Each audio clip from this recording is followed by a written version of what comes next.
All right, what's up, boys and girls? We are back with another episode of the TagCast, and we're doing Yoshimitsu for this episode. And really, there's no one better, no one more knowledgeable out there than the main man who was doing it for T6 when we did that episode. And that is, of course, Noodlehead. What's going on, dude? Hello. So I have to be honest. I'm actually, I'm trying to get these episodes out a little more quickly than I was before. But man, like there's all sorts of stuff like happening right now. Like you have Harris is doing his podcast weekly now, Yeah. and then Anakin just started up his weekly stream. And then you have, just regular match streams and stuff happening all the time. Then you got the global qualifier that's happening this weekend, as well as Summer Jam that was happening. Then both of those are wrapping up here today, Sunday right now. So yeah, I guess I was gonna, trying to fill that void, make sure people have something to listen to. But I guess plenty to look out for and watch and whatnot. Yeah. It's This really, really good that the Tekken scene is still alive and kicking after like a year since the game came out on console. Yeah, and I mean, to be completely honest, I know a lot of people, and I've said this before on the podcast, but I know a lot of people think that Tekken is dead. But just because it's not getting the tournament numbers that say Marvel or Street Fighter is getting, doesn't mean that it's dead. I mean, a lot of people still play it.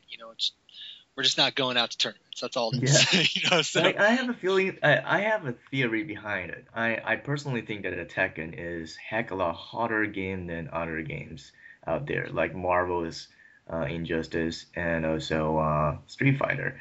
And because of that, what happened is that there are many different skill levels out there, and people realize that no matter how good they are, as long as that they don't practice as much as those top players, the chances of them to win the tournament is not very likely, and that's probably the reason why that also may have discouraged them from attending to the tournament. And obviously, real life, if you're busy, there's no way that you can make it to a tournament either. So no, and I completely agree with that 100%. I mean, Tekken, especially Tag 2, is has one of the bigger cast lists of all of the games out there. And then when you add on top of that all of the moves, like they're gigantic move lists for these characters, oh yeah, especially compared to like a Street Fighter. And I've said this in the past too. When it comes to Street Fighter and Tekken, like at high mid to high level play, I think that Tekken and Street Fighter and all those games, they're about the same, yep, like as far as difficulty is concerned. But when you get to like the noob level, yep, people who pick up Street Fighter, they don't feel like they're underwater. They're like, okay, I know what's going on. I can see what he's doing. His move list isn't all that big. yep. But like when you get a noob who's trying to figure out Tekken, they're like, oh my God, there are so many moves coming at me. I have no idea what's going on. Yeah, it Uh, feels like someone who doesn't know how to swim just get kicked into a swimming pool and is asked how to swim by yeah. themselves. Yep, exactly. So it's I think Tekken Revolution is doing a little bit to alleviate that. It's giving people kind of that different RPG element to it to Definitely. kind of introduce them to the game and you do make it a little bit simpler for Yes. everybody. So we'll see how that works out in the Yeah, long run. definitely. Normally at the beginning of the episodes, we go over the history of the guest, but we already did that for the T6 episode, so we can just kind of skip that. And before we get started with the Yoshi stuff, I do want to let everybody know who's listening. Definitely go back and listen to the T6 episode that we did. Yep. A lot of what we're going to be talking about is based around that. Obviously, we're going to be talking about the new stuff for Tag 2, but at least for the characters that aren't new to this to Tag 2 and were in T6, a lot of that core gameplay and strategy for those characters is still there. So you definitely want to go listen to that. Tons of information in there.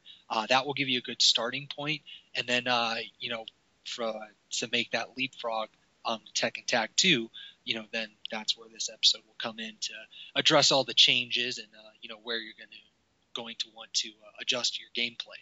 So with that, I actually have a little twist on where I want to start for this episode, Josh, because normally I do like just a generalized question of strengths and weaknesses for a character. Mhm. But before we started what this episode, before when we were scheduling this, you said something that I thought was really interesting, because you gave me like a few bullet points that Yes. you felt were important to go over, and the first one that you gave me was strengths and weaknesses. But you said it's something that I think is really interesting. You said likely not so important, but if you think it's important, I'll go over it.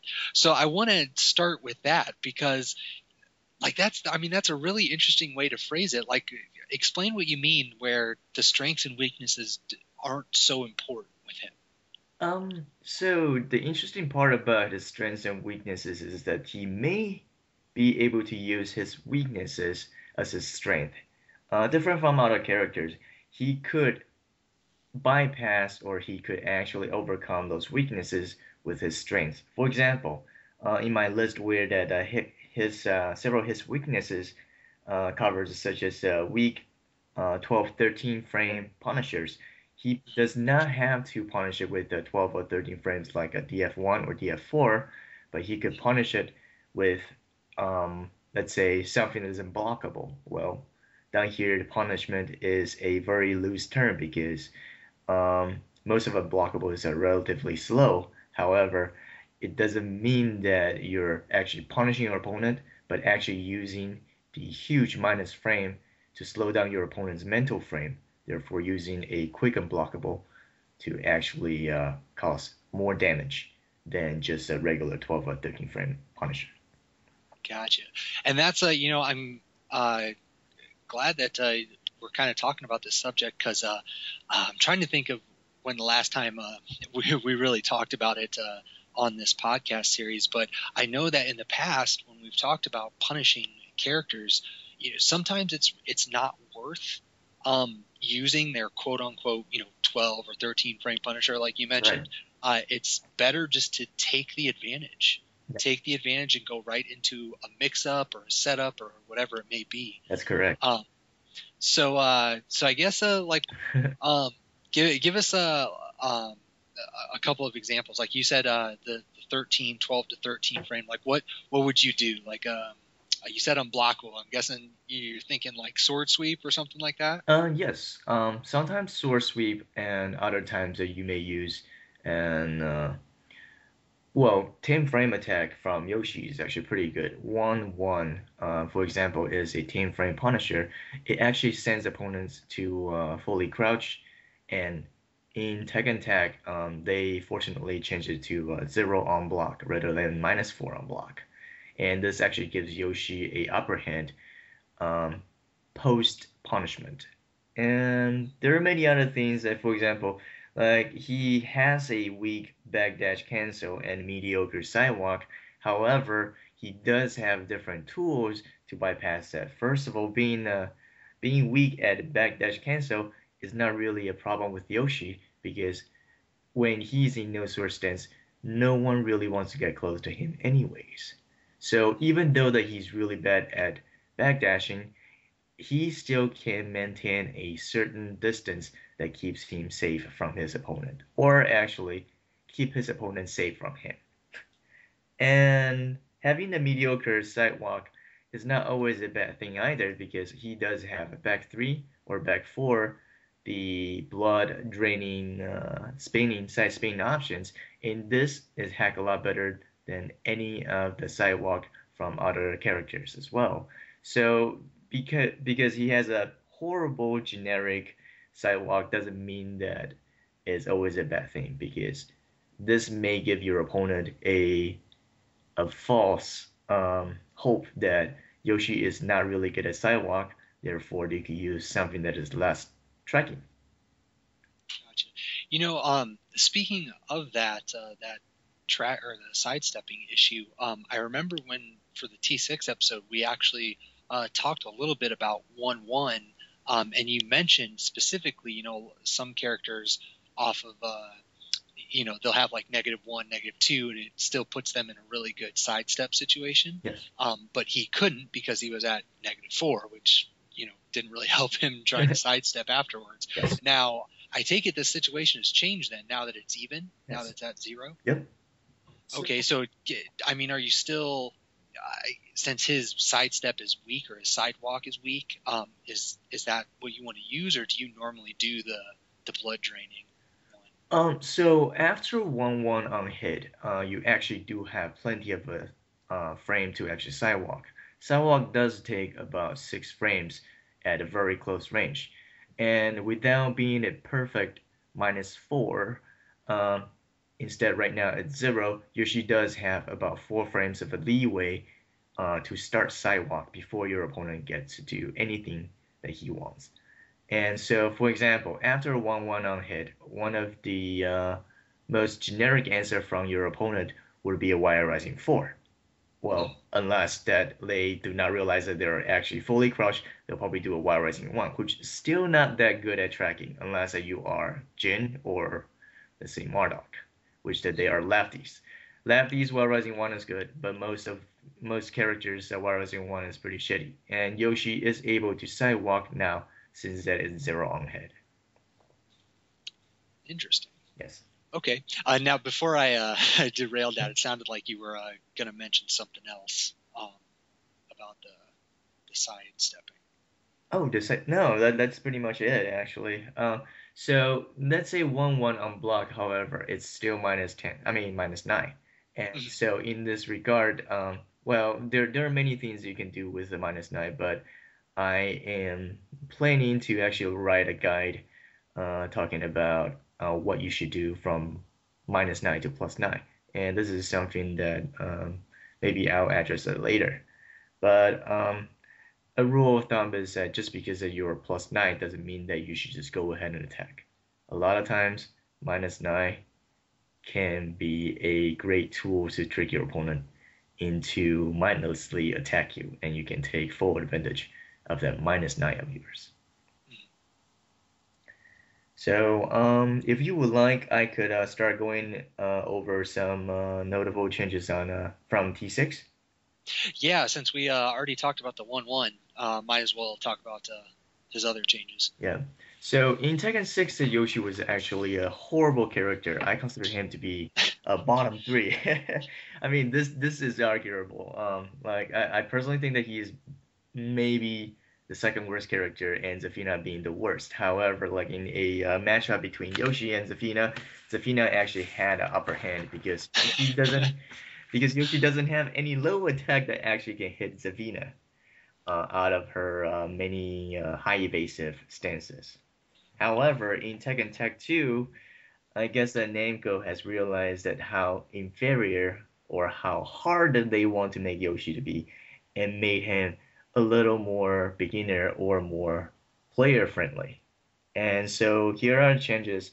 I personally think that the reason why that I have changed Yoshi is based on a few pointers. First of all, in Tekken 6, he does very, very low damage output in his juggles, and then he has a very, very weak punish between 11 to 14 back in Tekken 6, because from 10 to 14, the only thing you could have was 1-1. And then you go into Hopping Knee in I-15, but the problem down here is that from 11 to 14, you're stuck with the I-10 Punisher. Now, he was also really, really bad at frames when his generic attacks was blocked. For example, in Tekken 6, DF1 was -6. They also improved him with a -4 on block for that as well. Now, he also suffers from a misinput because of input ambiguity. One of a notable input, that back 1+4, which is the source stat. If you fucked it up in Tekken 6, you will get a flash. Now, I'm not sure what you think, but a flash is -16 on block. Now imagine how bad it is on whiff. If you whiff that attack in front of your opponent, in a range that you thought that you're going to stab them with a sword, the result could be catastrophic. Yeah. Yeah. And he also had a really weak hitbox and range game and lack of varieties when he was in no sword stance. So they also addressed the issue for that. And in Tekken 6, even though that he was a really, really bad character, he did have quite a few unbalanced attack and tag traps. And I have to agree with Namco's decision to remove some of those really unbalanced attack that could take instantly 40% off from Mhm. a uncareful tag roll. So that thing that removal I think is pretty justified. So Okay. yep, with the new attacks, for example, his down 2-2, which is the double sword uppercut thing. Mhm. Um, Now the in Tekken Tag 2 that he is given an extra extension after down 2-2. Now that they have a down 2-2-1, which is a high horizontal swipe, and down 2-2 down 1 is his new 3-hit bound. I assume that you've seen it quite a bit. It's pretty much his new 3-hit bound that gives him the most damage to address his juggle damage problem. And he also gets a extension that goes into a no sword stance after down 2-2. The no sword stance cancel is mainly worked as an assist extension, which I will go over later. Okay. Yep. He's back 2-2. Now, this is something that's interesting. I guess that Namco initially thought that he really didn't need to have I-11 to I-14 Punishers besides his I-10 because he did have the fastest Punisher on -6 and -8 for his flash. But they realized that that's kind of harsh because not many people actually know how to use flash well. And as a result, they're stuck with the I-10 at all times. So they decided to add I-14 Punisher. Back 2-2 is one of his new attack. He started with an elbow into a sword stab. Mhm. This is a 14 frame startup rather than 15 like Tekken 6. And this actually gives a knockdown hit, and it's a very welcoming addition that would not make Yoshi overpowered with the tools that he already has. His back to one extension is pretty much the same as the old one, and it's a good mix-up compared to his back 2-2, which is a mid-high. The back 2-1 version is a mid-mid. Again, it's launch punishable like before. However, the back 2-1, if it hits as a natural combo on counter, that one will actually juggle his opponent to a class 2 launcher. His F1 plus 2, which is the one-hit sword bound in Tekken 6, was also changed quite a bit. They actually lower his hitbox, which that this lowering of the hitbox allows Yoshi to actually deal with a low stance such as Tarantula, relaxed AOP stances.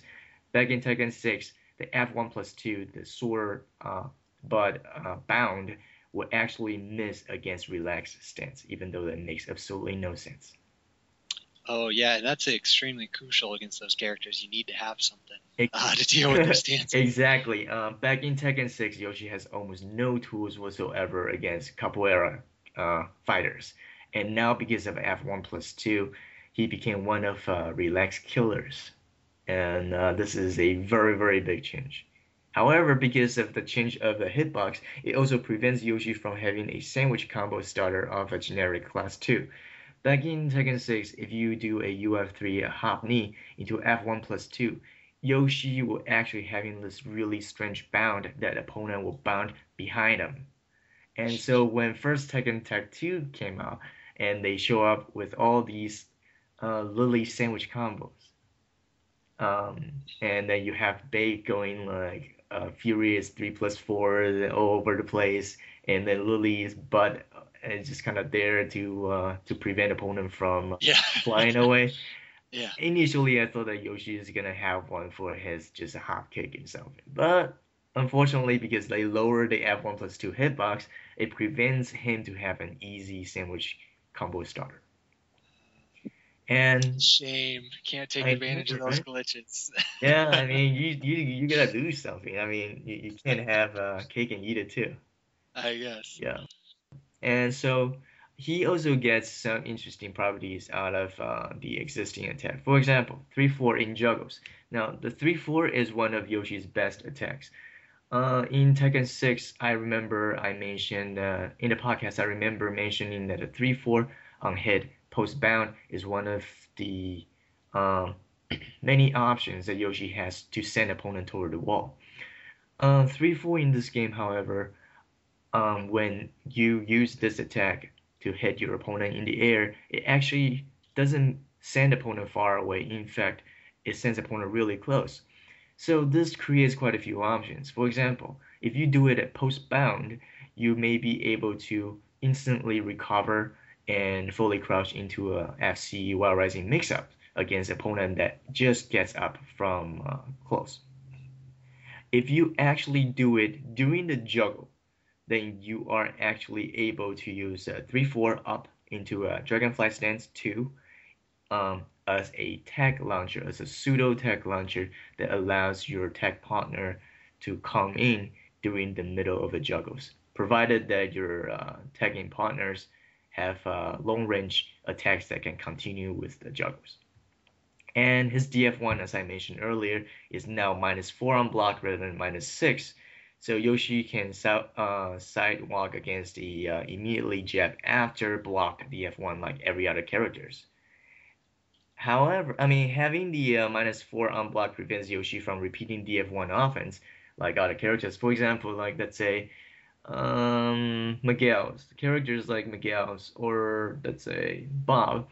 Well, actually, not maybe not Bob, but like Miguel and Leo, you see like a lot of times that people will just use the DF1s as an offense, as a mix-up, DF1 or 1. So on the defensive side, you're pretty much stuck with, okay, this is -1, but I can't just instantly attack because if I use a high, there is a chance that Miguel or Leo may go low. I mean, may go low to go avoid my high.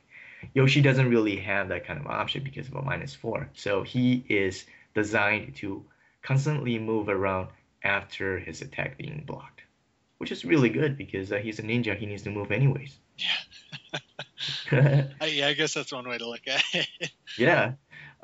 And he back just a while ago I mentioned that his backpack 1+4 being a very bad input. So Namco for some reason they have decided like, you know what, we've changed this input twice already, let's change it again. So now the input is actually up back 1+2. At first we were thinking like, what the hell is this change? Because up back 1+2 is such a real like such an awkward input. But if you really think of it, it makes sense. The basic reason why we think it makes sense is that backpack 1+4. Now this attack a lot of times that people will use it after fully crouched DF4, the low sweep on hit. Now in order to do a sword stab, you pretty much have to do it from standing position. Fully crouched DF4 actually sends you to a crouch. So back is served as a crouch cancel. Now, if you really want to have the same setup, you need to have an attack that has an input that also implements a crouch cancel as well.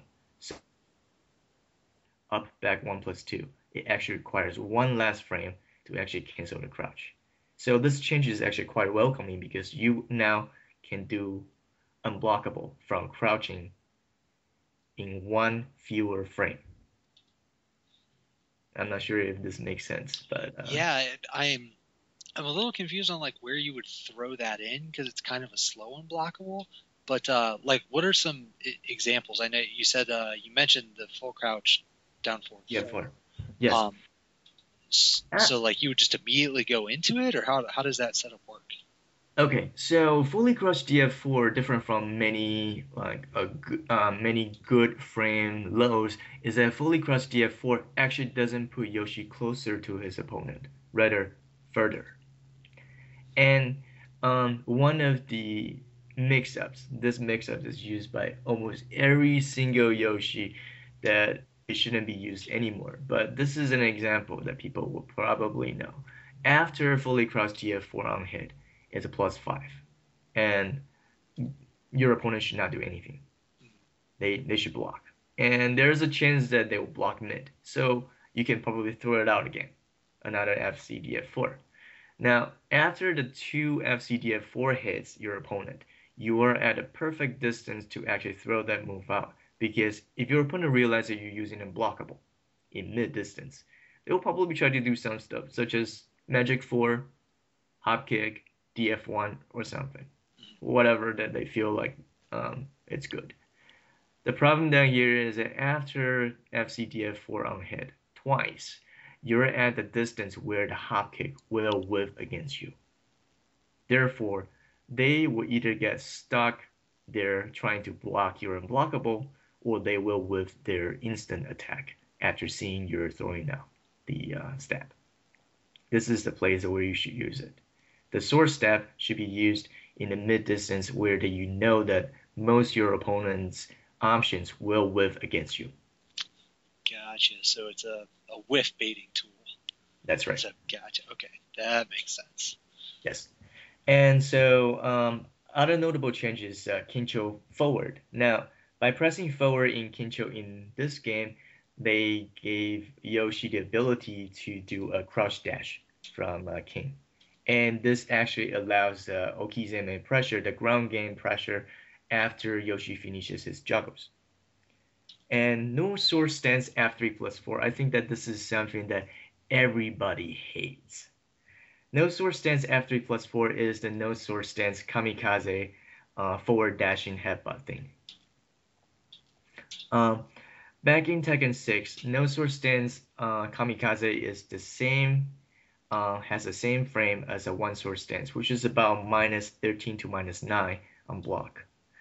In Tekken Tag 2, the no sword stance version has a frame that's being buffed and is now -1 to +3 on block. And so one of the popular setup for this particular attack is after the headbutt, you flash right away.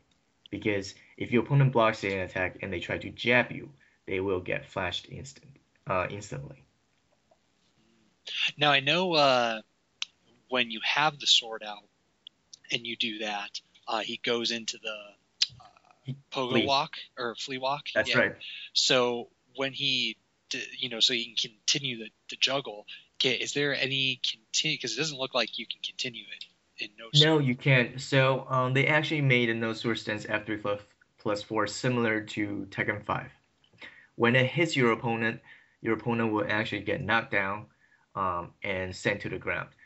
And at that distance, it will look as if it's safe to get up by rolling back. But if you try to roll back, Yoshi can instantly do another F3+4 to hit you from the ground. Similar to Tekken 5 days. So, and also this attack, in my opinion though, is better used when it's either blocked or when the opponent is on the ground. So F3+4 on hit is okay, but I prefer F3+4 being blocked. Interesting. So yes. you actually want the setups as opposed to just. That's correct. All right. Because there are many levels after a blocked F3+4. Because it's not just as easy as just to flash your opponent, because your opponent is going to learn that you're going to flash anyways, so they're just gonna wait until you whiffed your launcher and launch you instead. So there are many things that you can do, especially when it's -1 to +3 on block. +3, you can use something. You can use some of your attacks rather than just throw out an unsafe launcher, isn't it? And he also gets the new move from the no sword stance up 1+2. Now, no sword stance up 1+2 is his failed helicopter. Now, this failed helicopter back in Tekken 6 does no damage, but now it actually hits low.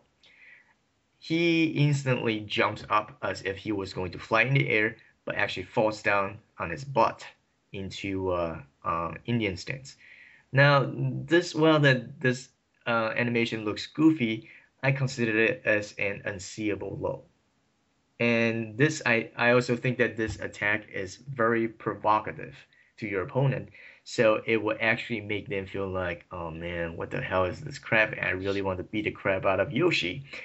If they ever have that mindset, Yoshi can instantly Indian stance teleport to your opponent's back and launch them from behind.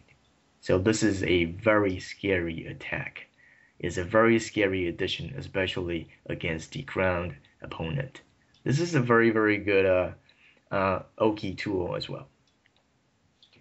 Interesting. So, yep. Yeah, that's And super. And it looks like he, I don't know, maybe there's some options I'm not seeing, but it looks like no matter what you choose, God, because it like turns all of his other stances into no sword versions that's right. of those stances, and even if he does something, he still maintains no sword stance. That's right. Once he goes back to neutral, that's a Some people complain that Yoshi needs to have more options to go from no sword to one sword. But if you think of that in no sword stance that you gotta focus on the flash, then it kind of makes sense that why that there are not many attacks that will not many stance transitions from no sword to one sword. Because when you're in no sword stance, you're fishing for the flash, anyways. And in no sword stance, a flash can potentially take more than 50% of your opponent's life. So there is almost no reason why that you should go back to one sword stance without using flash. Yep. so that's the only transition that you really need is flash. The transition from no sword to one sword, yeah, flash. I would say flash is probably something that you're looking to do. But I mean, sometimes against certain characters, you do want to stay in one sword stance, and I will talk about the TA extension later. But in this game, what happens is you realize that you will be canceling into no sword stance quite often when Yoshi is doing the assist. And to counteract that, when Yoshi is tagged in, he probably wants to go back to one sword stance right away before he actually gets a flash from his opponent. Yeah. And he also has other changes. For example, FF4, his Fubugini that everyone hates, it's not as safe as it used to be. Back then, it was -3 to -4, so there is like this pseudo safe getaway options. If you hold back, you get hit by the jab, and if you hold down back, you get hit by a DF4 because it's 12 frames. Now, instead of it's -3 to -4, it's actually -5 to -6. This 2 frame difference from back turn is actually quite big because now when FF4 is being blocked, Yoshi cannot get away from a instant mid 12 frame attack. For example, generic DF4 will always hit Yoshi after FF4 is blocked. So now for people who hate this move, because Yoshi could just go into a mix-up like either low jab or a back turn hop kick, you just need to remember that whenever you block an FF4 knee, do a DF4, and well, it's a generic DF4 12 frame mid, you will hit Yoshi before he can do anything, including holding back and block. Yep. So these are the changes from the T6 that I could think of. Oh, and also post-bound back 1+2 nonsense, the huge unblockable that takes about 40% of your life. They removed it. Oh, wait, say that again. The back 1+2 you said? Oh, So okay, yeah. yeah, in Tekken 6 post-bound, if you do back 1+2, and if your opponent furiously tag rolls, back 1+2 will hit your opponent and it would take 70 something points of health, and it was ridiculous. It was stupid. I mean, even I feel that it was bad to have it there, and luckily they removed it, and I think it's okay that they do so because they did make Yoshi better in other sense. So for in the more basic Yeah, categories. in more solid way. I mean, Yeah, rather yeah, than gimmicky. gotcha. Yeah. All right, so now that we have those changes, I think it's the next logical topic would be to talk about the you've already mentioned it a couple times, but like the tag assault, the tag fillers, Mm-hmm. um, and not even tag assault, but just tagging in and out. Um, Right. so I guess I'll leave it up to you, whichever one, how you want to approach that, Sure. whichever one you want to talk about first.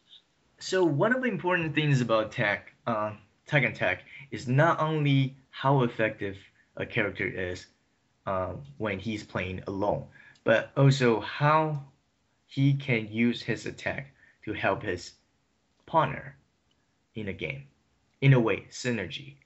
Um, so like in many characters, as you see, like Lars, people say that Lars is a good character in tag and tag, is because he is a utility tag assist, and he has a really good juggle as a point character because he can actually move around even after his tag partner does a juggle that sends opponent far away. He can always finish the juggle.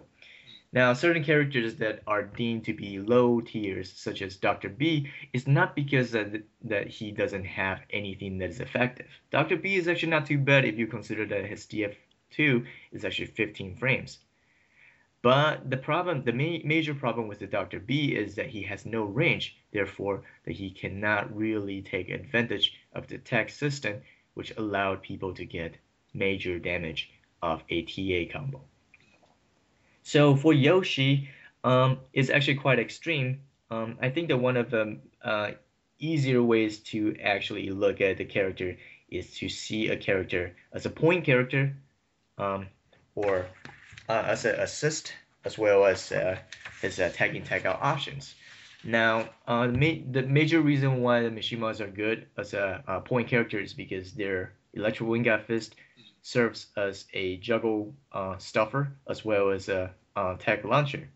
So they are utility in a way as a point characters.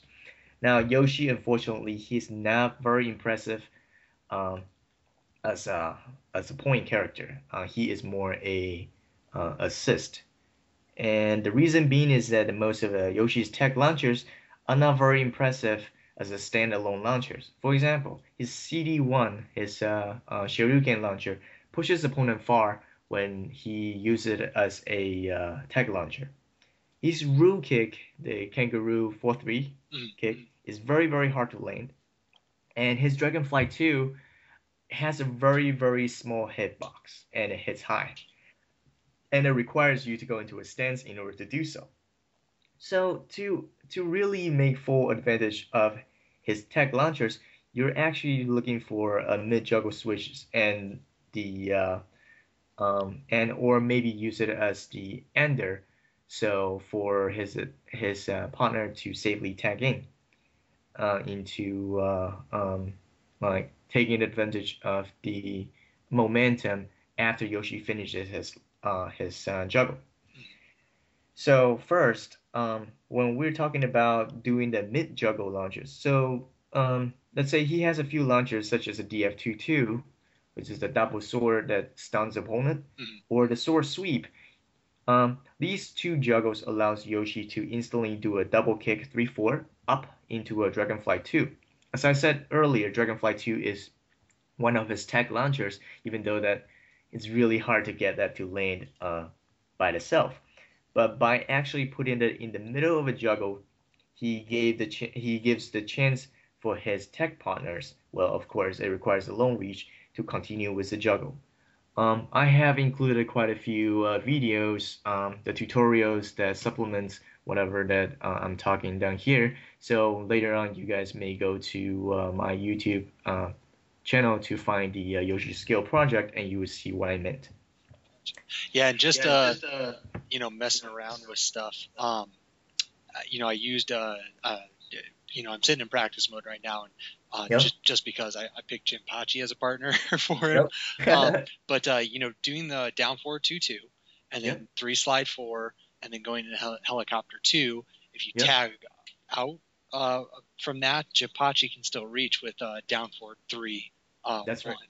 So, Yeah. I mean, that's beefy damage Yes, off of and that. they're all red life too. Yeah, and it's all red life. And then, Jinpachi just by himself is a beast. So if he comes Yes, in with rage, that's a huge chunk. that Uh, hurts quite a yeah, bit. Yes, nice. I like that. yeah. So the tech launchers that look dubious, for example, that rule kick after a whole string of a shark attack, no one expect that to use as a tech launcher. I mean, after you block the FF3 plus 4 1 plus 2, are you going to actually walk forward and get hit by the very last hit? Probably not. And also back to one, even though that now that back to one, the elbow into the Shoryuken thing is a natural combo on counter, but it being 14 frames, it's really hard for Yoshi to set up a counter trap out here that is a +4 or +5. Since Yoshi isn't a character that is designed with frame advantage in mind. So the back to one or the shark attack are actually used as a safe tag out tool in a juggle, and they are usually set as the juggle enders as well. So by doing so, as I mentioned earlier, your tech partner can come in and continue with the pressure when your opponent is on the air after getting hit by these juggle enders. Yep. And another thing with the point character, now let's say if you're doing a wall juggle, a wall TA juggle, the maximum hit of a wall splat during the juggle is 3. After 3 wall splats were used up, you can no longer continue with a slower strain that would continue the juggle. And for Yoshi, he has a down back 3, which uses none of the wall splats after his TA partner uses an attack. So a good example down here, I would say that, all right, so you do a wall splat and bound. Once you bound, let's say you use Lars, you could do F like 1 plus 2 back, which hits the wall once, and F4, 1, 2, 1 plus 4. Mm-hmm. Now, after this string, um, you pretty much used up all the wall splat hits as a wall TA, and many other characters could only get like maybe 1 or 2 really quick hits. But Yoshi can continue on with down back 3, 3, 3, 3, 3, 3, because none of those used up any of wall splat, and they are low and fast enough that opponent would not be able to do anything. Yep. And so this covers all the point character, but all the stuff that for Yoshi as a point. Now, as an assist, this is where Yoshi shines. First, without a wall, he has so many TA options that are tricky or damaging. For example, Rue, his one-hit TA option, um, off alone is actually used as in a lone juggle. Now, this particular attack, different from other attacks, is they actually sense opponent toward the point character, similar to Julia's pelvic bump. The Voodoo bump actually sends opponent toward the point character, and Yoshi's root kick actually does a similar thing, except that it actually shoots opponent to the point character rather than just bumping gently toward it. So this is something you need to get used to it. Now for 2 hit, he has 3 options. He has back to 1 being the default TA that sends opponent high and far, which allow you to follow up with instant running 3 or maybe a dashed attack. Forward 3, 4 is a roundhouse into a Fubuki knee. This is usually used in a short bound. This particular one is pretty interesting because the point character recovers instantly after Yoshi does the roundhouse, and so that the point character can actually insert an attack before Yoshi finishes his knee. So it's technically considered as a pseudo 3 hits down here. And then finally down 2-2 is the option that I mentioned earlier, the upward sword swipe twice. This one is trickier not only because it flips opponent into a face down head toward, And this is as I mentioned earlier, the Iron Zan and um, Just Kill and I and Juna collaborated and came out with this tech trap video that you focuses on the face down head toward position. And Yoshi can also opt for not to go back by going into a no sword stance. So let's say, okay, in TA, a lot of times when you're doing an attack, you go back, isn't it? Well, what do you mean you go back? Like the So, point all right, character? well, the way the TA works is that the assist comes in, Uh, does a string of attack, and he goes back. oh yeah, okay. Yeah. Yoshi is a very interesting character. Like many other stance cancel characters, he can stay after he finishes his TA. Mhm. So let's say if a character does a TA stream that can allow him to cancel into a stance, he will stay. Yoshi has that. So for example, down 2-2, if you do 2 plus 3, then he will go down 2-2 into a no sword stance, and he still stays on screen. And if your opponent touches the ground, the point character will go back and leaving Yoshi as the new point character. Now, since the down 2-2 is actually a tag trap starter, Yoshi could actually go into a no sword stance, which leaves him on screen, and he could actually do a tag trap after he set it up as a TA assist. Huh. Now, is that just kind of a general question? Is that something that you're typically going for as a Yoshi player? As a To Yoshi player, if you do down two, well, I don't really see many Yoshi players do this, but this is an option. I think after I go through all the characters, I think that this is an option that only Yoshi has. He's the only character that can set up a TA, a how I say, as he can set up the tag trap as a TA, as and this the second character? yeah, as a Come- second character, and then finish it off as a point character by himself. Hmm, Yes. interesting. Um, So I so I guess on just to satisfy my curiosity. So when you're playing, typically you just do like normal TA juggles, I guess you could say, where he Yep, comes in and does just does a hit or two, and then that's right. you go back to the original character. That's right. Okay. But he could also do down 2-2, and then he stays to finish up the tech trap. Now, is Or that something that you usually just kind of feel your opponent out, like maybe do it once, see how they react to it?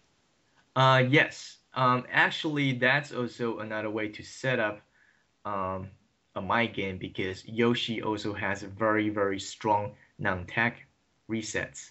So once his opponent decided not to tech roll anymore because they get hit by a medium blockable, this is where the Yoshi can do even more damage when his opponent is not teching.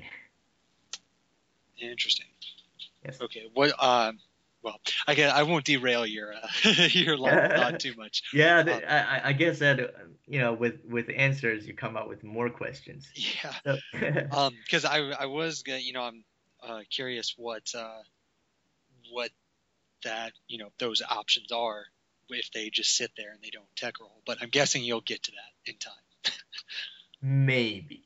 Maybe. I Okay, need. well, if you don't have it on your agenda, then let me ask that question. Like, let's say that they don't tech roll.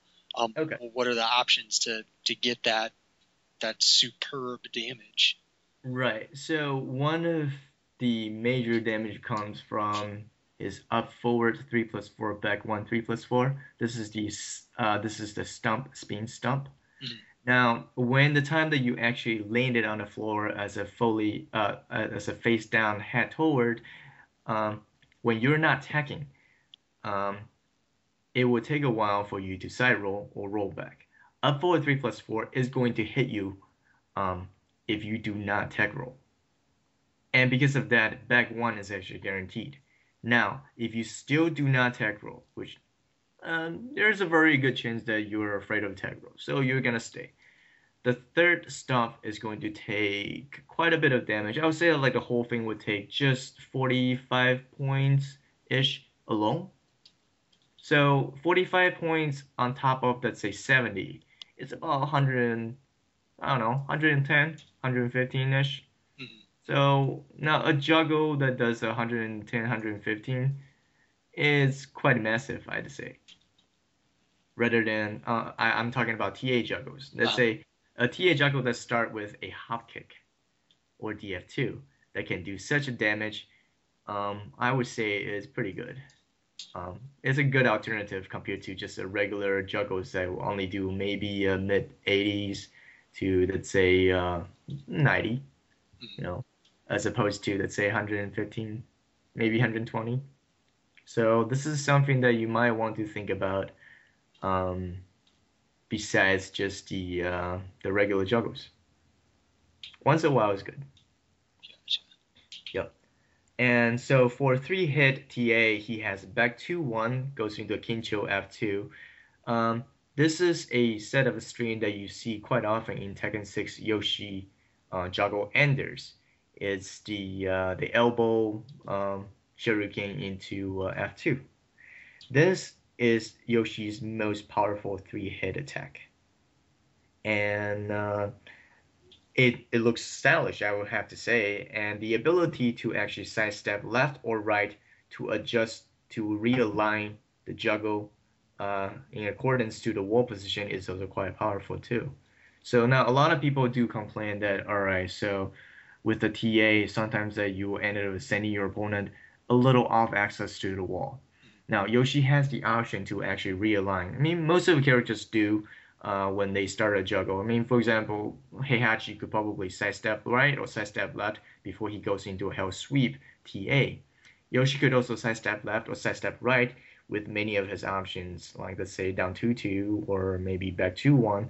Those things that you could just maybe move a little bit before you actually continue on with your TA. So so far so good, right? I mean, it sounds pretty impressive that Yoshi has with the wallless TA options, but the most terrifying part of Yoshi's TA actually comes with his wall.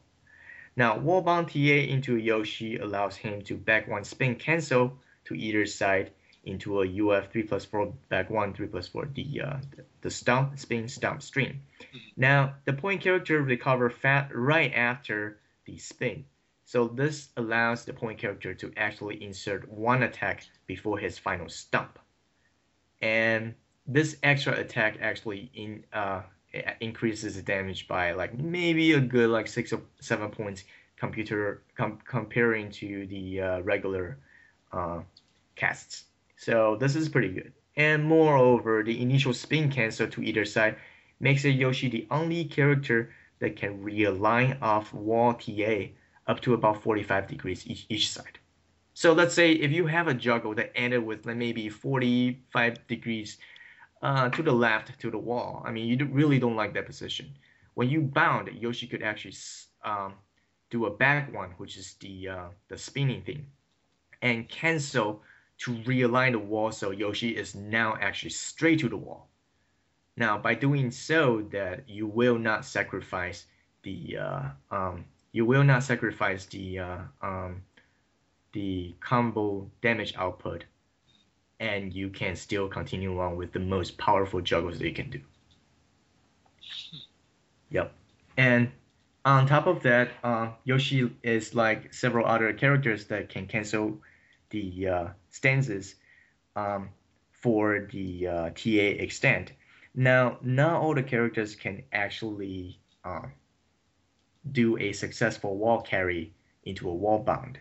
In many cases, you realize that you are sending the opponent just a tad bit closer to the wall, but not yet.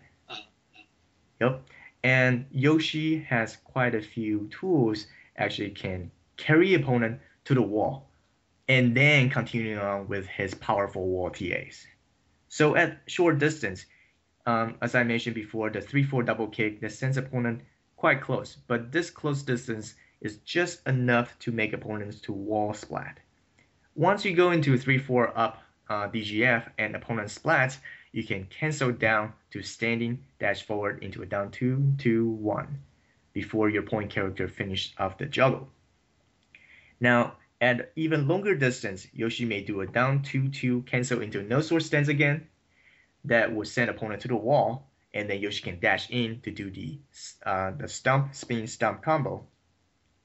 And again, I mean, these are like normal for characters that have the wall extensions. Now, but this is something. The next thing I'm gonna say is something that other characters do not have. At the furthest distance, Yoshi has the option to F3+4, the Kamikaze Dash into a Flea Rush. Now, this wall carries like wall. Yeah. So after that, F3+4 Flea Dash, Yoshi's stuck in the stance. But with a Flea 2 hit on the opponent, it may actually send the opponent to wall splat. And right after Flea 2, the point character takes the turn, and the point character may be able to finish off the juggle after opponent actually gets wall splat by the Flea 2. I also included that in the video, so for you guys that cannot really imagine what the hell I'm talking about because of my poor English, you may go there and watch what I meant. I have recently just attached the annotations, so it has all the explanations that you need when you're watching those videos. And I will definitely put those up once we have them. So, besides being a tech launcher and like a good tech assist, one of the important aspects for Tekken Tech is when you're stuck in a situation where you must raw tag, what do you need to do? Now, raw tag is probably one of the most important mechanics in Tekken Tag 2, and it's really, really hard to master. I mean, to the point that some top players will complain that his tag character is way too weak and he has to use a point character. You realize that how frustrating it may be when you're stuck in a situation where the raw tag is the only option, isn't it? And, well, I'm not going to name names, but I think that you probably know who I'm talking about. Maybe we'll talk about it later. Maybe, yeah. So the problem with the raw tag in Tekken Tag 2 is that you're penalized with a huge recovery frame before you can block. But what also included in the Tekken Tag is that you may be able to do an attack, a 1, 2, 3, or 4, those attack options before you can actually fully block. This creates a very interesting phenomenon in Tekken Tag 2, which I think we all know is called YOLO.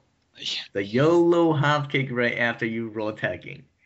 People hate it because, you know, it's a launcher. And then it's like, who the fuck would you just launch after tagging in with like such a horrible frame? But if you think a little bit, it kind of makes sense because since you can't really block, you might as well toss out an attack that actually allow you to possibly launch your opponent after a unsafe raw tag, isn't it? I mean, sure, on block, what would you get? -13? Sure, you get punished by -13. Or maybe if your opponent realizes that you're going to YOLO, they're going to dash in and do a feint and then cancel and make your hop kick whiff and launch you. But even if they launch you, it's the same situation as if you just hold back after tagging in, isn't it? And that's the reason why the YOLO is right there. And that's the reason why the people love and hate it. Now, yep. What is it? No, sorry, I just said that was true. Yeah. So, well, I mean, besides that stupid YOLOs, characters such as Heihachi or Miguel, they do have, I mean, and many other characters, they do have other options. They're less chance-based, but more like, let's say, defensive-based. For example, Heihachi can come in with a back neutral 3+4, which allows him to instantly run in backward after coming in. Or maybe Heihachi could use like a parry, which will reverse any incoming mid attacks. high and mid attacks. Or Miguel can come in with an F3+4, so he could instantly cancel his tagging animation into his taunt. Of course, each one of these has its own risk, and you just need to mix it up so your opponent will not take advantage of it. I mean, I remember that the recent notable matches that with the Miguel F3+4 being used was a match between Fab and JDCR. I remember that JDCR read that Fab is going to come in with the F3+4 with Miguel. He just sidewalked and wave dash into launch with the Armor King, wasn't it? I do not remember that match, so you know more than I do about that. Yeah, it hurts. Let's just say that. Yeah. Yeah. Okay, so for Yoshi though, not only does he have many options when he tags in, but he also provides several protections and deceptions when tagging out. Now, he has the tagging options. Let's say, okay, so he may tag in with the YOLO Flash. Now, YOLO Flash, different from the YOLO Hopkick, is that it's, I don't know, about 7 or 8 frames faster. That means that YOLO Flash is going to hit your opponent much easier than, let's say, a YOLO Hopkick. And he also has the Kincho reversal. Now, in Tekken Tag 2, Kincho, from the 2nd frame to the 9th frame, when he goes into Kincho, it actually has reversal properties. If your opponent hits you during the first 9 frames, Yoshi will disappear and comes down with his overhead kick. Okay, so remind me, what is Kincho again? Kincho is his the preparation stance that he uses 2 swords. Oh, okay. Yeah, I'm not sure if you remember that. Yeah, 1 + 2. Yes. Yeah. Okay. Yep. And he also has the options to back 3-3 or 4-4. This side spin, sure, it takes maybe 4 points of his life, but it's a very worthwhile 4 points of your life as compared to being launched by a full launcher. Because when you use this attack when your opponent is trying to launch you, you are in a perfect position to actually launch your opponent at times. So I think that, you know, a opportunity to launch your opponent when you raw tag in with a with a cost of 4 points, I think it's well worth it for Yoshi. Well, and I mean, both of those, like, there's so much lateral movement going on.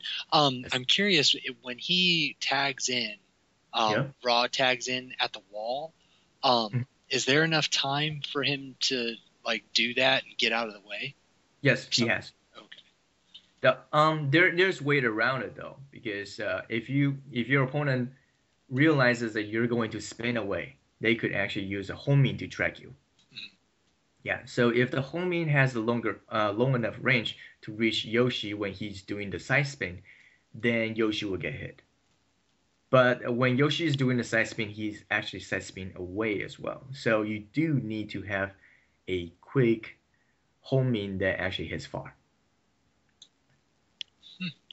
Yep. Because, yeah, I have to imagine that can get really tricky. Yeah, it is pretty tricky. Because he still has a YOLO Hopkick if he wants to. He still has a YOLO Hopkick. Well, he does have a YOLO Hopkick, or he also has the YOLO Flash. I mean, YOLO Flash is freaking scary. Considering that the Flash actually does more damage than Hopkick for him. A Flash for him is more than 50% off on TA combo. I mean, when tagging with when he is tagged with Kuni, he can get a consistent 94 points on normal hit, and I think a 98 or 99 as a counter. So since it's YOLO, it's gonna hit as a counter. So it's 99 points off, and not to mention the wall carry options and so on. There are too many things that Yoshi has. So besides the tag in, he also has the options to actually make tag out safe as well. Now, normally, let's say when you are forced to raw tag and one of the most important thing is to make sure that you employ the feint in order to force your opponent into playing defensively, right? Because your opponent is most likely going to fish for the launcher when he notices that you're about to attack. So one of the most important thing is to make sure that you're making your point character look as if he is not going to raw tag away, but rather still staying and fight. So while that you're trying to make it as if that you're not about to attack and you suddenly press a 5, you're giving yourself a much higher chance to stay alive and stay safe against your opponent because you're forcing your opponent into playing defensively rather than actually actively looking to launch you. So Yoshi does have quite a few things that can go into that. His medical stance, his his so mat stance is back turn the 3+4 thing that he charges his health when he's turning away. This when he's in that stance, he can actually tag out. So it's similar to his Indian stance. When he's in his Indian stance, he could also tag out safely as well. So now, let's say in a mid distance, when you see an Indian stance, would you actually rush toward him? It's gonna be pretty scary to try to rush Yoshi when he's in Indian stance, isn't it? Yeah, it's usually, at least for me, it's one of those things where I just want to make you respond. Right. So I You maybe would dash and it. Yeah, backdash, yeah, isn't it? exactly. Just do a little feint to try to get you out of it. Exactly. So that's pretty much what's going on with Yoshi's Indian stance because you want to force him into doing something first. But now Yoshi's animation doesn't change at all when he is using Indian stance tag or Indian stance into any of his options from there. So when you're in Indian stance and you press 5, it looks as if Yoshi is actually going to attack you, but at the end, he would just disappear at the scene when he's sitting down spinning, and his tech partner would just come from the background. Yep.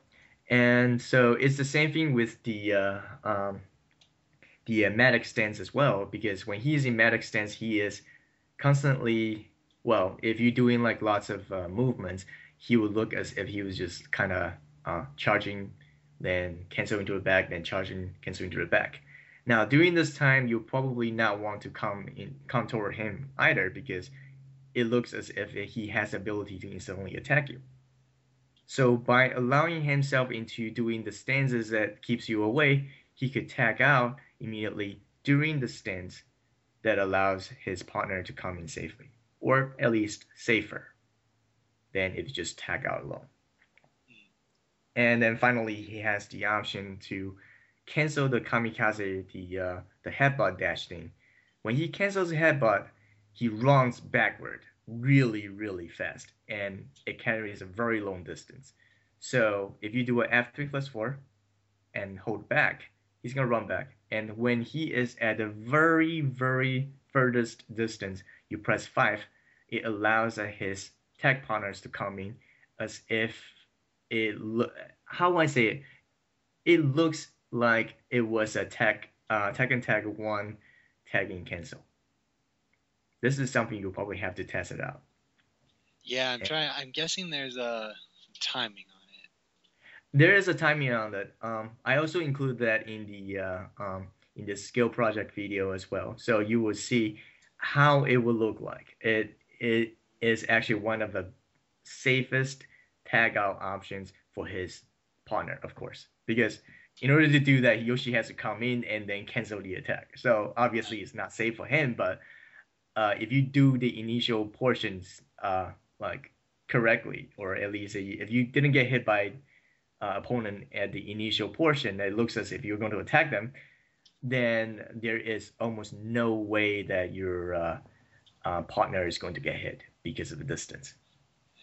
Well, and if you're not used to that, like the cancel that he does from that, it looks exactly. It's the same animation as if you were running with a character, just forward, and Exactly. then you press 5. Like it's the Yes. same sort of slide, but yeah, I mean, like you said, there's way more distance on it, like because he runs back before he goes out. That's Exactly. that's He, awesome. he yeah, he is like literally running backward, Yeah, and it creates at least how I say it, maybe four range 4, range 5. So that's quite a bit of a range yeah, to play with. Yeah, nice. yeah. All right. So now that I've got all the tech and tech mechanics off the way, maybe I'll just mention a few changes on the general gameplays in terms of poking, juggling, and Oki. Sure, yeah, absolutely. All right. So with his poking, his obvious improvement in range and properties from Tekken 6, 1-1 now has actually a bit more range and is 0 on hit, and DF1 is -4 on block. This is still unconventional because not many attacks are in 0 to -1, but rather -4 to -7 depending on the range. So Yoshi is forced to rely on the movement, such as sidewalk or backdash cancel, more so than other characters.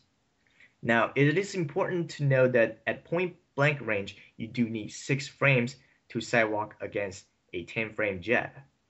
And this is where his no sword stance comes into play, because in no sword stance, where the flash is available from both standing and crouching, all the moves that are -5 to -9 on block are technically flash bait.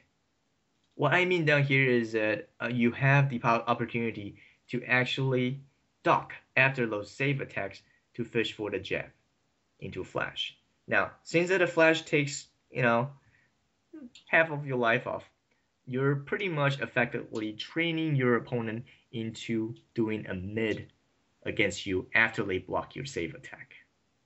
Correct? Hmm. Yeah. And because they're going to opt for a mid attack, most likely down forward 1, this actually gives you a 3 extra frames to sidewalk rather than when you have to deal with the jab. So because of that, moves such as, like, let's say -7, that back then that you weren't able to really sidewalk against a jab. Now that since that the jab is no longer available and you're dealing with the down forward 1 instead, moves such as like a move that has a -7 on block now is sidewalkable. So this is something that you probably have to think a little bit to like in your game to see how to actually condition your opponent into doing mid against you because they're afraid of a flash, and then how to take advantage of the extra frames that you're given to yourself into sidewalk into a whiff punish. For juggles, the addition of a down 2-2 down 1 and down 2-2 1 not only increase the overall juggle damage, but also wall carry. Back in Tekken 6, the Yoshi really can't wall carry at all, and his juggle damage was also quite low compared to other characters. And so Yoshi's Tag 2 stables nowadays usually involves at least one of the two. Do you get? I'm not sure if you get to fight against Yoshi a lot, but if you ever see Yoshi online, like the stable juggles usually involves this 3-hit attacks, this 3-hit strings, either as a bound or as a bound ender. And that said, with the use of down 2-2 down 1 and down 2-2 1, you actually lose something down here. In Tekken 6, one of the most used tag roll trap after the bound was the instant helicopter cancel unblockable. Now, if you actually use the 3-hit bound, the helicopter unblockable tag trap will whiff against opponent tag roll. Although that still works after the F1+2 bind though. So maybe this is where that you gotta consider to use the good old Tekken 6 juggles or maybe the new Tekken Tech juggles. Now, in addition, the non-tag trap still stays. So back in Tekken 6, if you trained your opponent not to tag roll, you could always dash into instant flee and to flee kangaroo kick. Now, this will send your opponent into a perfect distance for you to do the tag trap sword sweep. And this still works in Tekken Tag 2 against opponent who does not want to tag roll. So this is something that you can still use from Tekken 6. For Tekken, well, for his no sword stance, none of his old juggles work, but Yoshi's no sword stance Kincho 1 now bounds with a decent damage, and if played correctly, Yoshi's juggle may do more damage than his one sword stance in Tekken Tag 2, with or without TA. So this is something that you probably want to consider if you have not dabbled with the no sword stance already. And as for solo joggles, as I mentioned earlier, the non-tag trap still works. So play with it and see how you like it. Now, in terms of the ground games, he is still pretty annoying at times and deadly. The inclusion of the no sword stance up 1+2 is what makes his no sword stance more complete now, because in one sword stance, Yoshi has the sword sweep, and this is something that people really afraid of, because you don't really want to tag roll against Yoshi when he's in one sword stance because of the sword sweep. And since Yoshi's no sword stance doesn't have the unblockables, you don't have to worry that much when you get up. Or at least, you don't have to worry that much when you don't get up.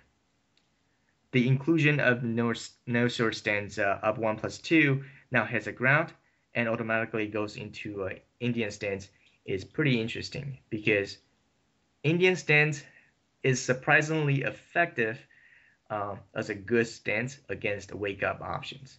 Because if your opponent doesn't get up carefully, Indian stance teleport from up 1+2 can instantly juggle you from behind, and that goes into a massive amount of damage thanks to Tekken Tag system.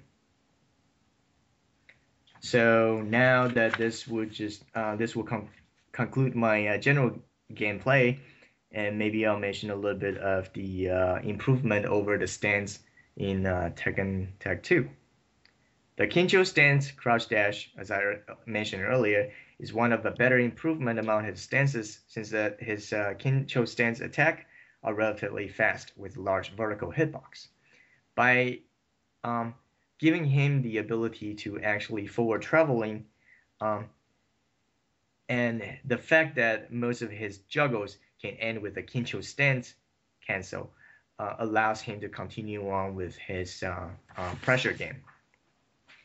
Looks really funky, by the way. It is. It looks scary too, because if you're in the mid distance, like when you landed on the mid distance and you think like you're safe to roll back, Yoshi can instantly just come toward you and then rebound you if you are not very careful. And his Indian stance really doesn't change that much, other than the no sword stance up 1+2. Now, this is something that's interesting. As you know, that Yoshi can actually regain his health, like Lei or maybe like a few other characters. But Tekken Tag 2 has this red bar, and red bar is pretty much the upper limit of how much health that you can get. In Tekken 6, if you don't do, let's say, if your opponent doesn't do anything and you're low on health, you could charge all the way up to 100% of health. In Tekken Tag 2, you cannot. In fact, the maximum amount of health that you can gain is actually the amount of red health that you have. So that's, in a way, a minor nerf for both his Indian and Matic stance. Interesting. Yes. Yep. And I think that out of all stances, the one that's actually buffed quite a bit is his no sword stance, even though that he only gets probably 2 new moves and, well, 1 new move and maybe 3 changes, 3 property changes. And so the move no sword stance up 1+2, as I mentioned again, it covers the part of his Oki flaws in the no sword stance. His forward 3+4 is probably the biggest game changer, since it's -1 to +3 on block, as opposed to his punishable one sword stance variation.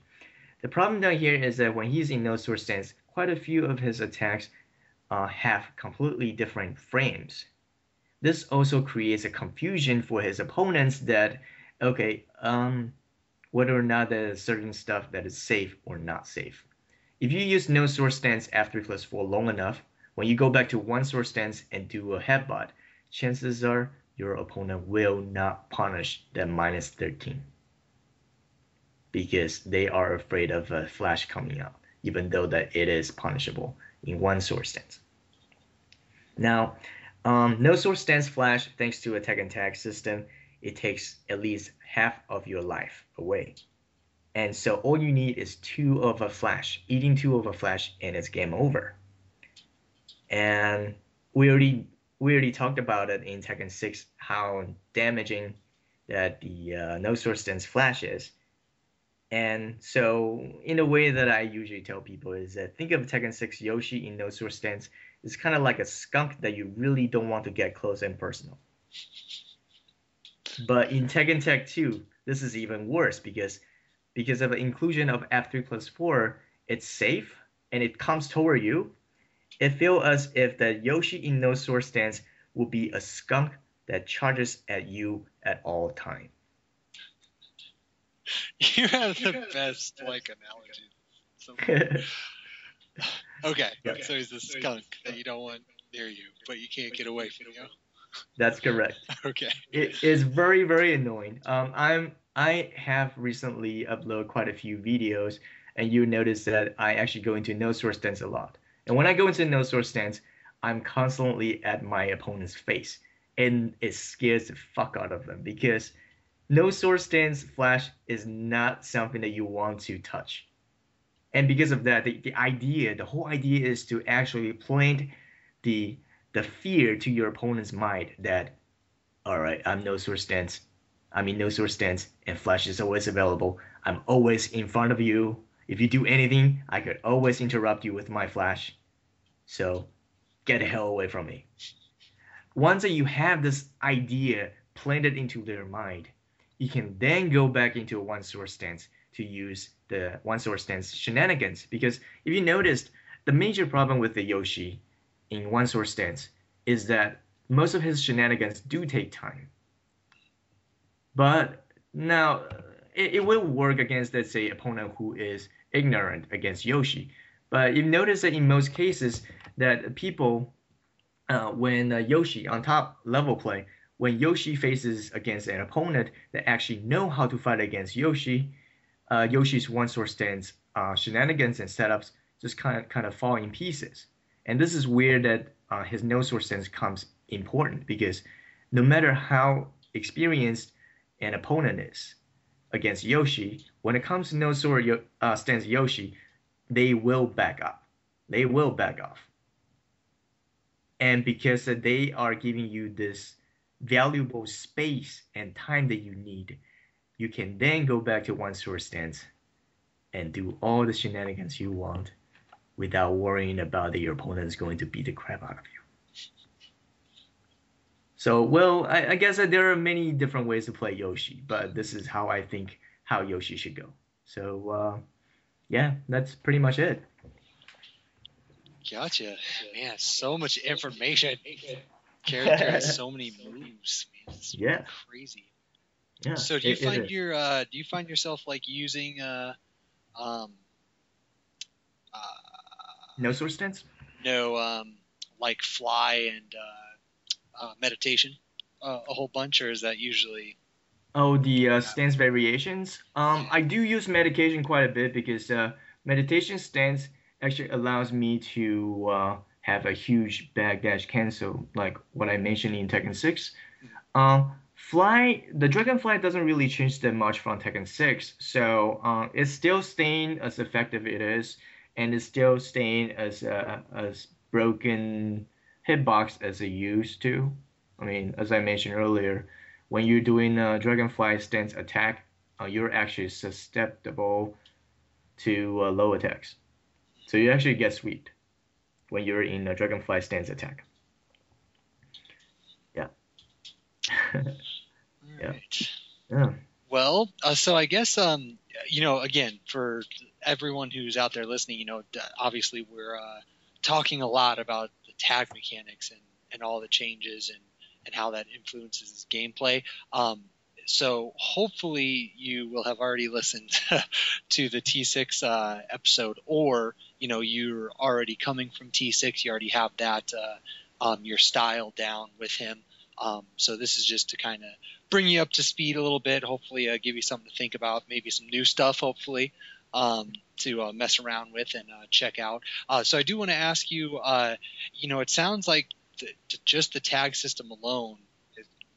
Well, I mean, I guess they did change a few important things for him, but I mean, Right. the tag system especially has helped him out a great deal.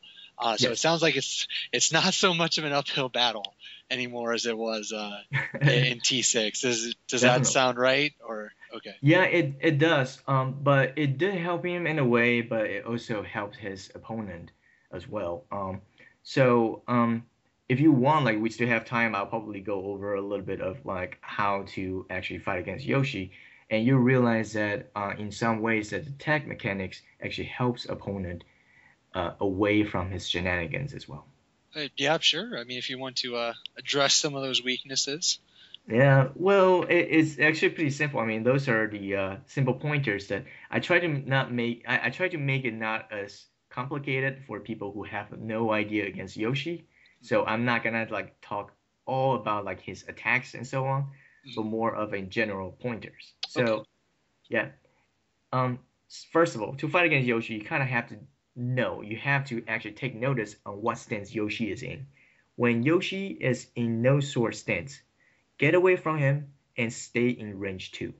Be very, very patient because in no sword stance Yoshi is always trying to charge at you and trying to bait you into attacking. Be very careful when Yoshi is in no sword stance and only attack him when you know that there is a frame disadvantage big enough for you to actually punch him. Now, when he is going back into one sword stance, be aggressive against him.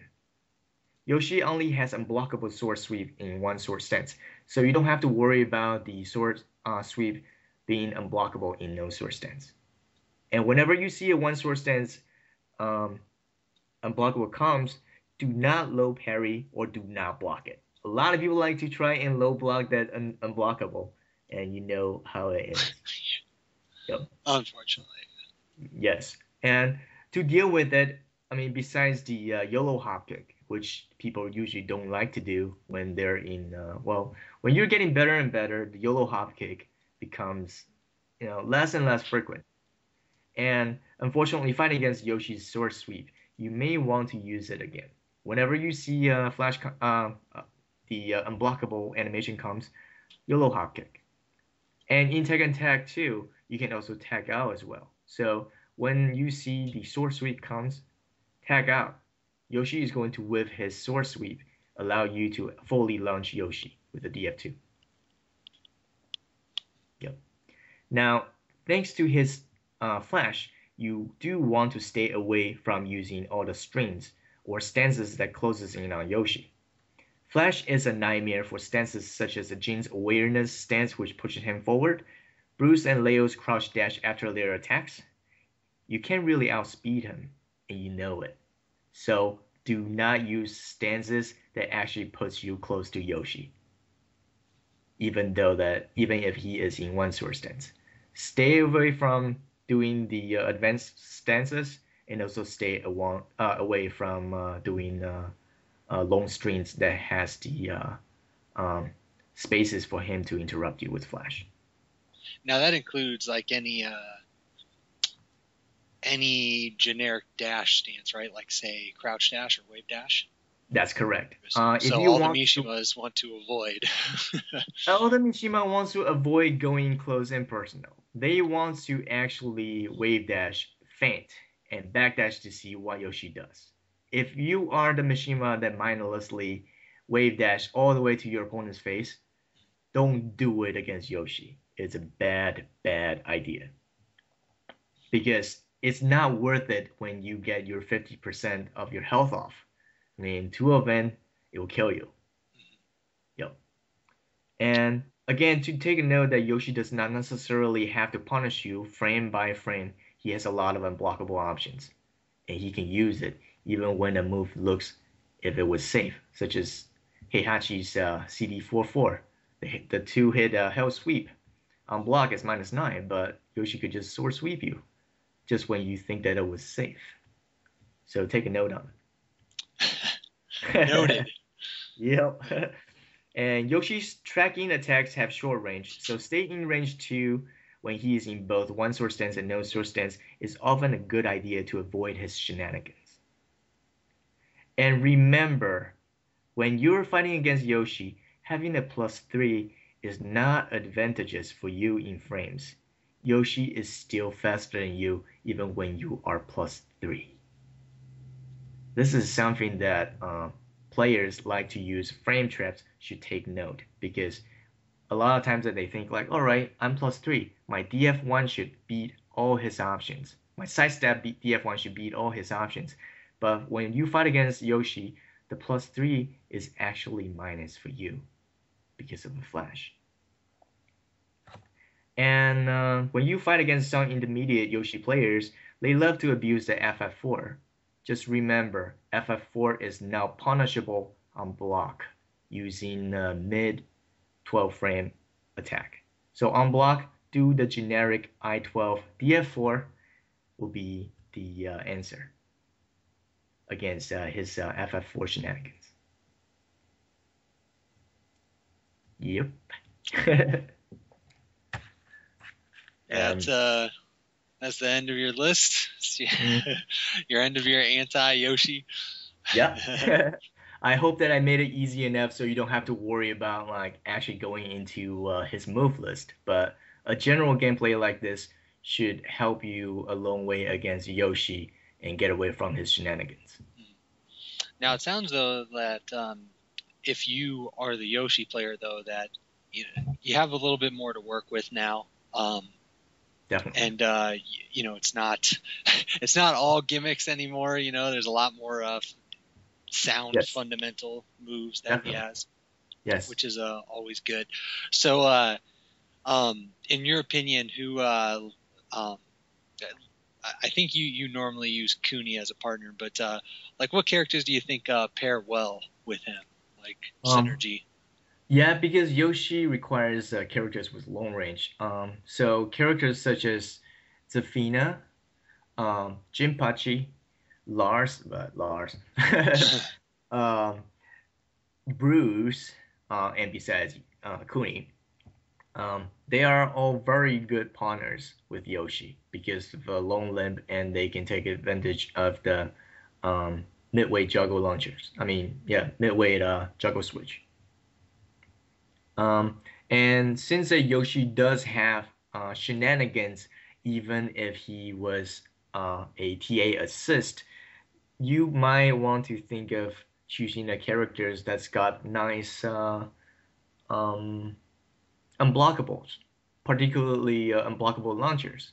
With Kuni, when Yoshi is set as a tech assist, Kuni could actually finish off with her tech launchers into another 94 points off. And I mean, with characters like Wayne, you can take another 104, 105 points off. So that's something that you might want to think about. Yep. Damage, yes. Crazy, right? You haven't been able to talk about damage and Yoshi in the same sentence for a few games now. So, excellent. Yep. Great. Well, man, just like so much information to digest. I hope I'm not like overwhelming you. No, I think I'm okay.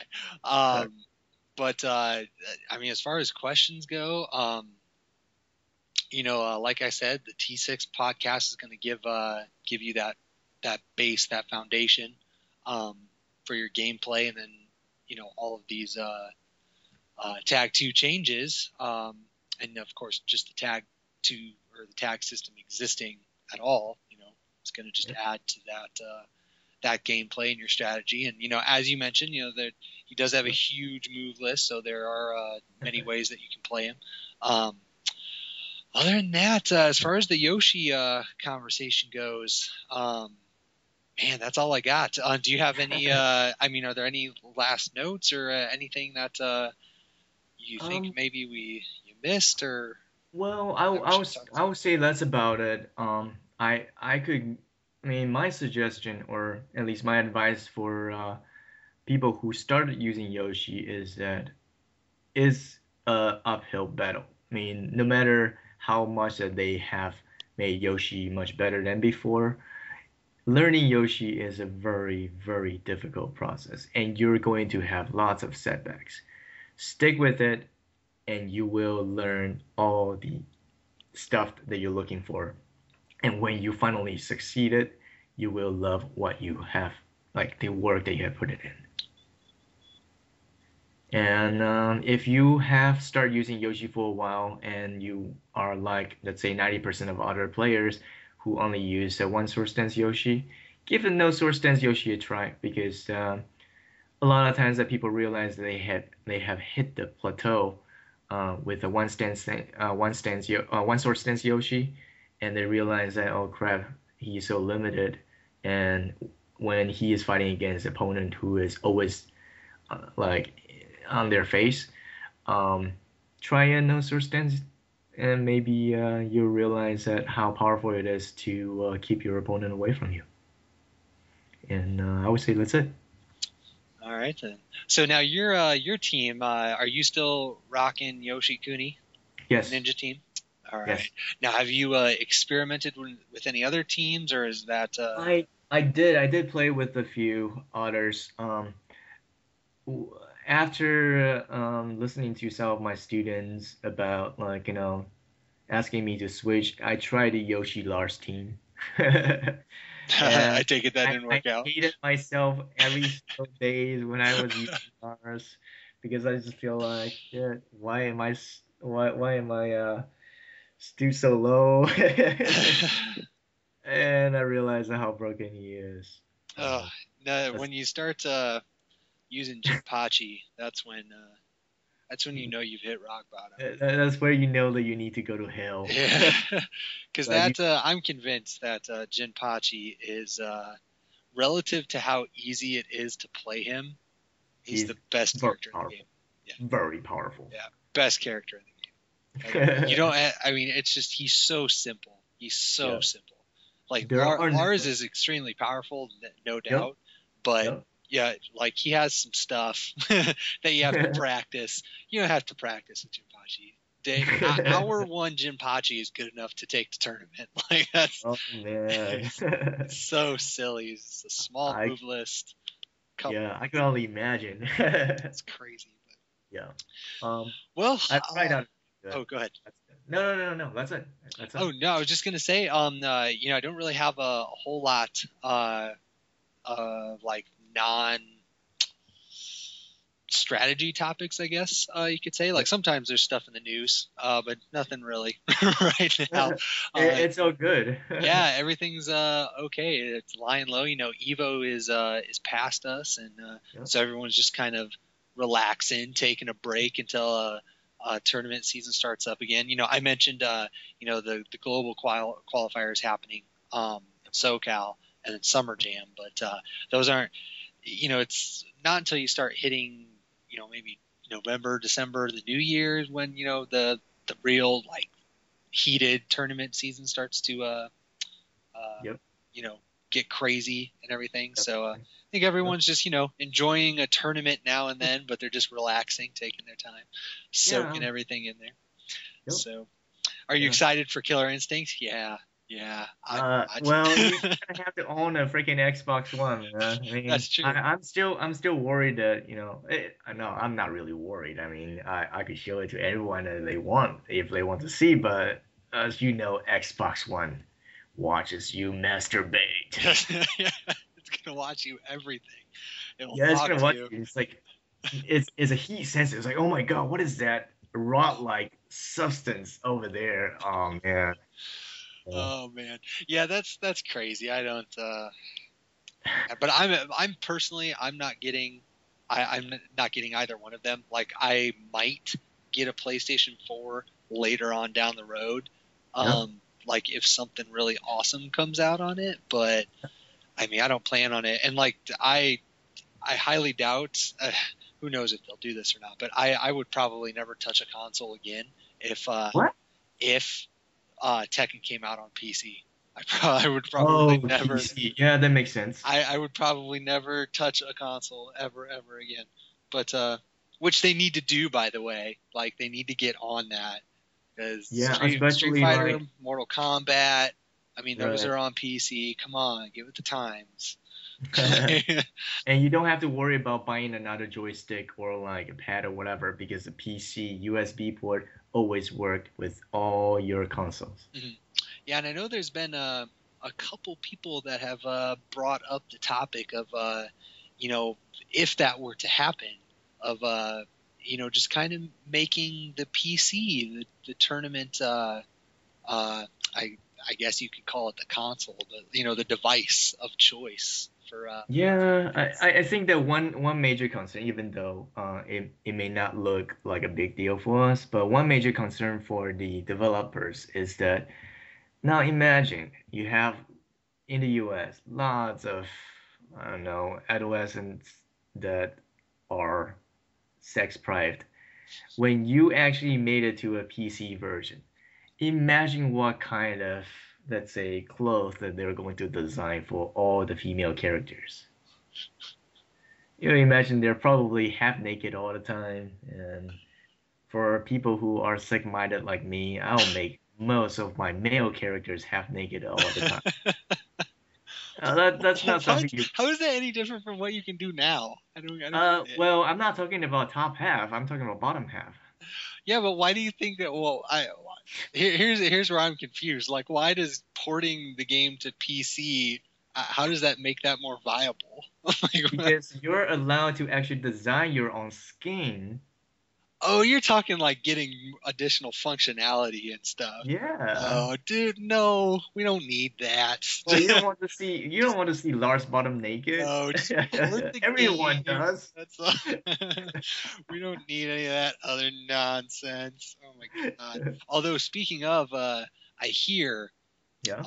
they put up that Harada interview on the TZ homepage Yeah. about Tekken Revolution, and I Yep. hear that we're getting more customizations for that game here not too long. Although I'm guessing they'll charge for it, which is Yeah, cool. I saw quite a few, and I could see how they're gonna implement the pay for the pay per play or maybe like pay per whatever costing works, and I think that that's a step forward. As I mentioned before, well, actually, I'm not sure if I even talked to you before, but having a TR as a freeware, I think that it actually helps out Namco in a long way because obviously TR is not a complete system, and people see it, or at least it shows. It kind of tells us that TR is a prelude of um, Tekken cross Street Fighter, and Mm-hmm. so during the time they are developing this game, they can still earn some money while like testing out the balancing issues and stuff. I think that this is actually pretty good. I mean, Mm-hmm. everyone is happy. It's kind of like a demo on PC. Yeah, And no, that's it. That's exactly how I see it. And based on what Harada has said, it's not they have no plans on making it, you know, right, like a normal Tekken where you have an offline versus mode. It's online only. right, You get your characters. I mean, from what he said, he wants the RPG element to be there. I mean, right. they have specific reasons for having that RPG element. So, I mean, Yeah, it's not Tekken. Well, it is, but it's not the balanced fighting game Tekken that right. we're used to. It's a whole different game. It's not meant to compete with Tag Yep, 2, yep. which a lot of I know newer players, they're like, man, which one do you like more? Man, I hate that one. Well, they're just different games. Just It give is it, different. yeah, Yeah, for sure. give it a shot. It's not supposed to compete with Tag 2. It's supposed to be Yeah. just another game for you to It's a enjoy. very different game too. I mean, it requires a completely different thinking because of the invincible attack. You cannot just abuse all these strings anymore because if you have any hole, you pretty much all the characters are like Yoshi now because whenever there's a hole, sticking with your invincible attack during the strings, and you can interrupt your opponent's aggression. So Yep, absolutely. And I'm, I'm one of the rare few that I am all for the pay to play model. Um, or sorry, free to play, and then you pay briefly, yep, for extra content, and whatever, for yep. fighting games. Like even for like if like say Tag 2 were to be like that, where it's free to play at first, and then you have to buy or pay for extra characters or whatever it is. I actually think that's an okay model. I think it works just fine. And ultimately, like for me, just as an example, like let's say 4 years down the road or whatever it is, they make a new Tekken and Hmm. Tekken comes out. It's a free to play. You get like I don't know 8 to 10 characters right off the bat, but there's like Yep. a total of 50.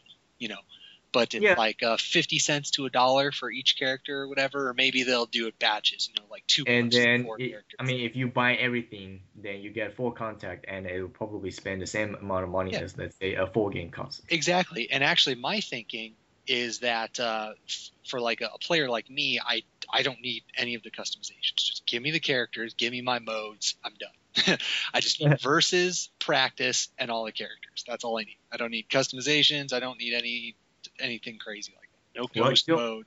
I don't need any of that crap. Just give me versus, practice mode, and the characters. That's all I need. So like if that's just that base like foundation of the game, I'd probably be spending less than the $60 retail that I normally pay, Yeah, for a new Tekken. So I could understand why. Yeah. and then anybody who wants to pay for extra customizations, well, you thank you. You're giving to Namco so that they can keep making games. So God Yep. bless you.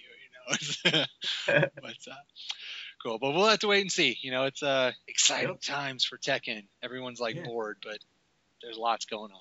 But definitely. so yeah, that's all I got. For all the random bullshitting topics.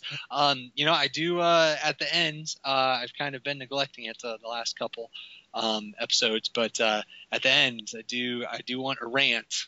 And I know you got lots that makes you angry. You are an angry Asian. I know you are. So I want something that makes you really mad. I Oh want you to man, tell the but world about it and all just, right. just get up on your soapbox. Okay, I just mentioned one. Hop kick minus 13 on block is fine. Block it and punish accordingly. Minus 15 is too much. Now, let's say a lot of people say, oh man, if you can do so much damage on something like a launcher, you should have the same punishment as like a minus 15 or minus 16. But if you really think about it, if you actually make a launcher minus 15, minus 16 on block, then no one is going to freaking attack. You ended up having a game that's only jabs and pokes because no one is going to freaking toss out a 15 frame launcher knowing that, all right, it's going to get launched. Yeah, You that's it. know, a lot of the players that play now, Hmm. they didn't play back in the day with the first um, Tekken Tag, and I like to me a lot of the complaints about hop kicks and any move that's like a hop kick. It doesn't have to be a hop kick, but a lot of these newer players they've never played without the crush system, and Yeah. the reason that hop kicks were not a problem back in the day is because you could low jab. Yes, that's It was Virtual Fighter. Everyone's low jabbing to stop your shit because you can't yeah, you can't crush it. right, So it wasn't a big deal. It's like, okay, you can do your hop right. kick. I'm just gonna stop it. I think I understand the reason why that people really have some problem with it, but you gotta think of it. Tekken or in any other fighting games, it's not all about all out attacking. A lot of times, I understand why they actually set it up as a crush, at least in terms of a low crush goes, because having a how I say it in a fight where that you're constantly stuck with generic mid low mix up, like let's say fighting against a lay player, it's a Razor Rush 1-2-1-2 or whatever, and then if they're all on hit and then you have Lei has like perfect options, mid-low options, low goes into launcher or whatever. But the thing is that down here, if you see that, you realize that the defensive side really has no tools whatsoever and to deal with it other than to block them, honestly. But the problem down here is that, okay, how to actually force people from being too mindlessly doing an attack rather than step back and think a little bit. This is something that I think having a crush system helps, as well as having an invincible attack as well. At first, a lot of people hate the idea that the invincible attack is right there, but the fact is that the invincible attack, the existence of an invincible attack, is to makes people aware that, all right, so there is invincible attack. I can't just go out. I mean, I just can't go ham and just beat the crap out of my opponent because they could just toss this thing out. And so what happened is that you ended up having a much more balanced gameplay that actually brings both sides to neutral, where that they could start their own um, offensive abilities and so on. And I think that having a hop kick is okay. -13 is fine. If you really are good as what you think that you are, then out of 3 hop kicks, you should be able to block 2 out of 3. And if you block 2 out of 3, the 13 frame Punisher should do at least as much as a solo hop kick combo. And if you can do that, then hop kick really isn't that much of a deal anymore. Yeah. You are very much okay with hop kicks. You don't care. You want your opponents to YOLO hop kick. That's right. I fish for my opponent's YOLO hop kick. You eat that for breakfast, lunch, and dinner. Like I love YOLO hop kicks. Yep. Well, sir, that's all I got. Thank you again for coming on and spreading your Yoshi knowledge. I know it's you spend countless hours working out the kinks and figuring this stuff out.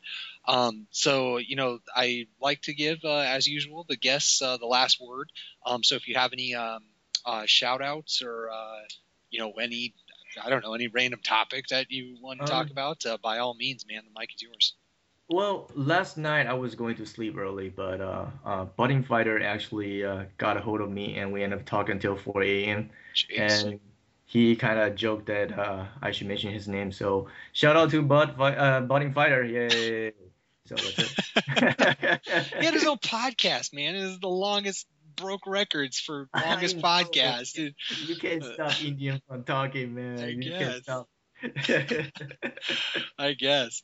Well, cool. Well, that's all I got then. Thank you everyone for listening. Like I mentioned, I'm going to keep trying to pump these out as fast as I can. But as I mentioned at the beginning of the podcast, lots of stuff popping up now. Eris is doing his thing weekly. Anakin has now started up his thing weekly, and then you have all the random streams out there that you can watch, and then at least a couple tournaments from this past weekend that you can catch up on, and should hopefully hold you over till something else comes up. But unfortunately I don't know who's going to be next, what character is going to be next. It's just kind of whatever the schedules work out to be, but we'll try to get out. So thank you again, Josh, for coming on and talking some Tekken. No problem. And as for me, thank you, beautiful listeners. I love you, and we'll catch you next time. Later. Bye.